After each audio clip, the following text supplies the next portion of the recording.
Friends, welcome back to my channel. और आज की कहानी एक व्यापारी की है जिसकी बहुत ही सुंदर वाइफ थी। और इतनी ज़्यादा सुंदर वाइफ थी, कहते हैं कि पूरे आसपास के कई गाँवों में ऐसी कोई स्त्री नहीं थी जितनी सुंदर उसकी वाइफ थी।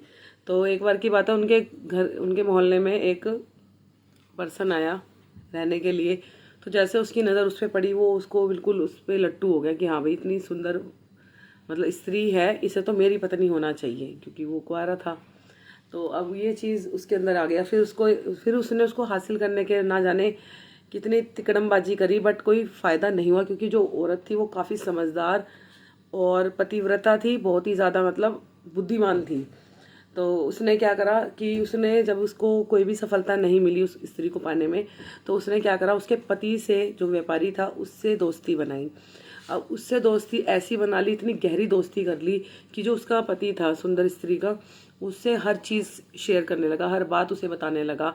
यहाँ तक कि जो पैसे से लेन देन की बातें जो पत्नी को नहीं पता, वो उससे बताने लग गया। इतना उसने उसका विश्वास पक्का कर लिया।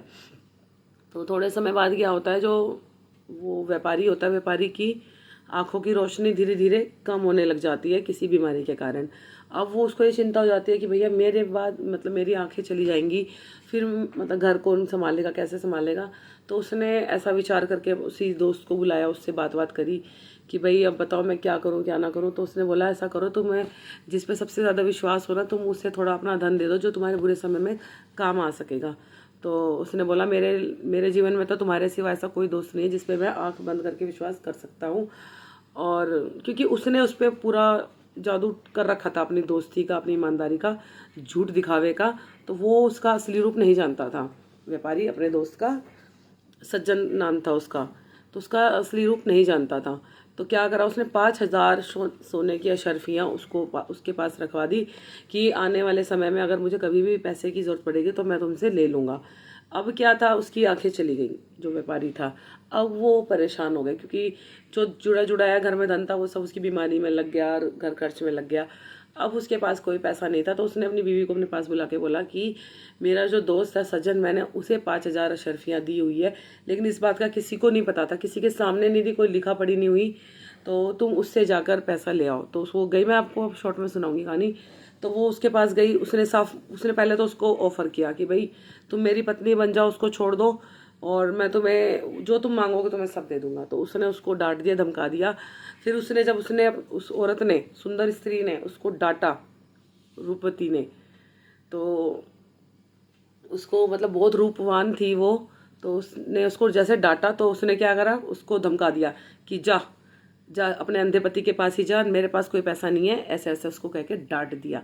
अब डांट दिया, अब क्या था, वो अपने पति के पास गई। अब उसके पति ने बोला कि ऐसा करो, तुम यहाँ गांव के मुखिया के पास जाओ, वो बहुत ही मेरा अच्छा दोस्त है, वो शायद तुम्हारी मदद कर देगा, जाओ उसके पास जाओ, उसकी शिकायत करना।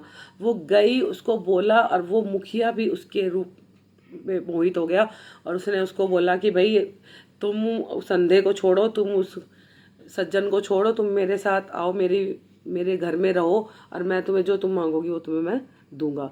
उसने फिर उसको डांट दिया, सुंदर स्त्री ने, कि तुम्हारी इतनी हिम्मत कि तुमने मुझसे ऐसे बातें करी, मैं तुम्हारे पास मदद के लिए आई थी और तुमने मेरे साथ ही ऐसा व्यवहार करा। तो फिर उसको डांट दिया कि तू जा यहाँ से, निकल यहाँ से, तुझे ना मिले तेरे पैसे, ऐसा कह के उसको भगा दिया। अब वो क्या था, अब वो फिर अपने पति के पास गई। फिर उसके पति ने उसको बोला कि ऐसा करो, तुम कोतवाल के पास जाओ, कोतवाल ने कई बार मुझसे सामान लिया दिया है, तो वो मदद कर देगा। तो वो गई। अब कोतवाल भी ऐसा ही निकला ठरकी, उसने भी उस पर लाइन मारी और उसने भी उसको, फिर यही चीज़ें हुई, उसने भी उसको डांट के धमका दिया। फिर उसको धमका दिया औरत को कि तू जा यहाँ से, तेरा कुछ नहीं हो सकता, तेरे को कोई न्याय वाय नहीं मिलेगा, निकल यहाँ से। अब क्या था, वो फिर अपने पति के पास गई। फिर उसके पति ने उसको बोला कि तू जा, एक काम कर, न्यायाधीश के पास जा। न्यायाधीश के पास गए, न्यायाधीश भी ऐसे ही निकला, यही कहानी हुई। अब वो अपने पति के पास आके उसने बोला कि तुम और मेरी कितनी बेइज्जती करवाओगे, 4-4 जगह तुमने मुझे भेजा धन के लिए, मदद के लिए, लेकिन किसी ने मदद नहीं करी। हर कोई यहाँ पर बदतमीज़ है और औरत का फ़ायदा उठाने वाला है। तो उसने बोला कि मेरे से बहुत बड़ी गलती होगी जो मैंने एक अनजान आदमी को अपना दोस्त बनाया, और दोस्त तो बनाया और उसको फिर अपने सारे राज बताए। फिर मैंने उसको सारा धन भी अपना दे दिया, ये सोचकर कि आने वाले समय में मेरी मदद होगी, लेकिन अब मैं क्या करूं, मुझे माफ़ कर दो, ये वो। फिर उसने बोला कि तुमने अपनी गलती का एहसास हुआ है, यही बहुत बड़ी बात है, लेकिन अब मैं जैसा करती हूँ, अब वो होगा। अब मैं इन चारों को सबक सिखाऊंगी, सज्जन को, मुखिया को, कोतवाल को और न्यायाधीश को, जो था उस राज्य उसका गांव का। तो उसने क्या करा कि 4 संदूक मंगवाए, ठीक है, 4 संदूक मंगवाए उसने और अपने घर में रख दिए अलग अलग जगह पर। अब क्या था, उसने पहले गई वो उस सज्जन के पास ही, उसको बोली कि मुझसे गलती हो गई, मैंने तुम्हारे साथ ऐसा व्यवहार करा, लेकिन मैं अब जो तुम कहोगे मैं वही करूँगी, आप आओ हमारे घर और हम बैठ के बात करेंगे। ऐसे उसने उसको नोता दे दिया। ऐसे ही नोता उसने मुखिया को दिया, ऐसे ही नोता उसने कोतवाल को दिया और ऐसे ही नोता उसने न्यायाधीश को दिया। अब क्या था, सबसे पहले आया वो सज्जन आया। सज्जन आया, उसके घर में उसका पति को भी पता था इस चीज़ के बारे में कि वो क्या करने जा रही है, और जो उसके घर में एक दासी थी उसको भी पता था। तो दासी को उसने सारा समझा दिया था कि क्या क्या करना है। तो जैसे उसके घर में सज्जन आया तो सज्जन को उसने जैसे बात करने लगी, खाना पीना खिलाया उसको। इतने में उसकी नौकरानी आके बोली कि आपके भाई आए हैं आपसे मिलने के लिए और वो आपसे मिलने की जिद कर रहे हैं। तो उसने क्या बोला कि तुम ऐसा करो, तुम इसी कमरे में रुको। वो कमरे में उसको बंद करके बाहर आई। फिर इतने में वो आ गया, वो आ गया, क्या कहते हैं उसको, मुखिया आ गया। अब मुखिया आया, मुखिया को भी उसने खाना पीना खिलाया। और इतने में फिर घंटी बजी। वो फिर उसने बोला कि शायद मेरे पति आ गए हैं, आप ऐसा करो, आप, एक संदूक था वहाँ पर, बड़ा सा संदूक था। तो उसने क्या करा, उसको वहाँ पे 4 कमरों में 4 संदूक थे। तो एक कमरे में सज्जन था, दूसरे कमरे में उसने मुखिया को बैठाया था खाना पीना खिलाने के लिए। तो उसने बोला कि तुम संदूक में बैठ जाओ, कहीं वो तुम्हें देख ना ले। ये हुआ, उसको संदूक में बैठा के उसको ताला लगा दिया। देन उसके बाद क्या हुआ, फिर आया कोतवाल के साथ भी यही चीज़ें हुई। माफ़ी मांगी, खाना पीना खाया। फिर इतना घंटी बजी, फिर उसने बोला कि शायद मेरा भाई आ गया है, आप ऐसा करो, आप इस संदूक में इंतज़ार करो, मतलब छुप जाओ, कहीं कोई आपको देख ना ले। उसको छुपा दिया। फिर वो न्यायाधीश आया। अब न्यायाधीश आया तो न्यायाधीश के साथ भी उसने यही चीज़ें करी कि वही खाना पीना खिलाया, थोड़ी बहुत बात करी मीठी मीठी। फिर उसको घंटी बजी। इस बार तो उसी ने घंटी बजा दी थी, इसकी दासी ने। तो उसको भी ऐसे डरा डरू के संदूक में डाल दिया। अब तीनों जनों के संदूक तीनों कमरों में थे, जो कि उसने अपनी दासी की सहायता से ताला लगाया और तीनों को एक कमरे में ले आई वो। फिर उस कमरे में उसने उस सज्जन को लेकर आई। फिर सज्जन से बातें शुरू करी कि हाँ, मैं तुमसे शादी करने के लिए तैयार हूँ, जैसा तुम कहोगे मैं वैसा करूँगी, मेरा अंधा पति है। और ऐसी मतलब 2-4 बातें बोली उसने ऐसी। फिर उसने बोला, लेकिन उसने ये कहा, लेकिन पहले ये तो बताओ, क्या मेरे पति ने सच में तुम्हें 5,000 अशर्फियाँ दी थी? उसने बोला, हाँ दी थी तुम्हारे पति ने। वो तुम्हारे पति मेरे पे अंधा विश्वास करता था और खुद भी अंधा हो गया।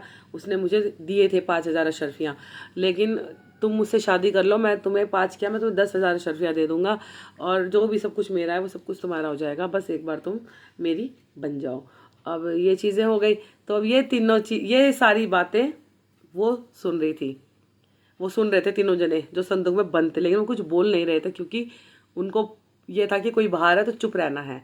तो वो चुप रहे, सब सुनते रहे और वो समझ भी नहीं पा रहे थे कि क्या हो रहा है ये, क्योंकि ताला लगा हुआ था बाहर से, वो निकल भी नहीं सकते थे। तो अब इतने फिर घंटी बजी। अब इसने इसकी नौकरानी ने बोल दिया कि कोतवाल साहब आए हैं। और वो डर गया सज्जन कि भैया कोतवाल आ गए, तुमने बुलाया है क्या उसको?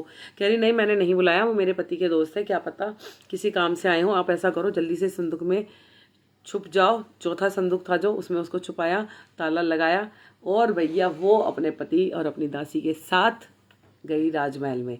राजा के सामने गई, राजा को सारा किस्सा बताया। राजा को बोला कि भाई ऐसे ऐसे मेरे पति के पैसे उनके दोस्त ने हड़प लिए हैं और ऐसे मेरे पति की आंखें चली गई हैं, मैं काफ़ी ज़्यादा परेशान हूँ।